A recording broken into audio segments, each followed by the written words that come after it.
السلام علیکم، آپ دیکھ رہے ہیں کے نیوز ایچ ڈی۔ میں ہوں کرن ارشاد اور میں ہوں قدسیہ شوکت۔ خبر شامل کرتے ہیں فیصل آباد سے۔ فیصل آباد کے رہائشی رانا محمد عمران محمود نائب صدر سٹی ڈسٹرکٹ فیصل آباد نے سروسز ہاسپٹل میں میاں محمد نواز شریف سے ملاقات کی۔ اس حوالے سے رپورٹ کر رہے ہیں ہمارے بیورو چیف حماد سومرو۔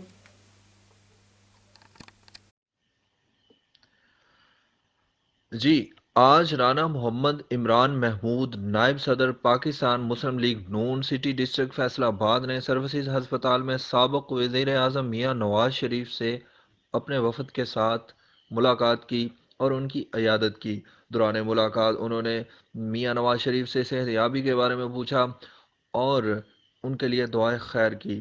ملاقات کے بعد رانا عمران محمود نے اپنے بیان میں کہا کہ ہم سب ہمہ اپنے قائد میاں نواز شریف کے ساتھ ہیں، اور انہوں نے کہا کہ میاں صاحب کو دل کا عارضہ ہے، شوگر کے مریض ہیں اور پلیٹلیٹس بہت تیزی سے کم ہو رہے ہیں۔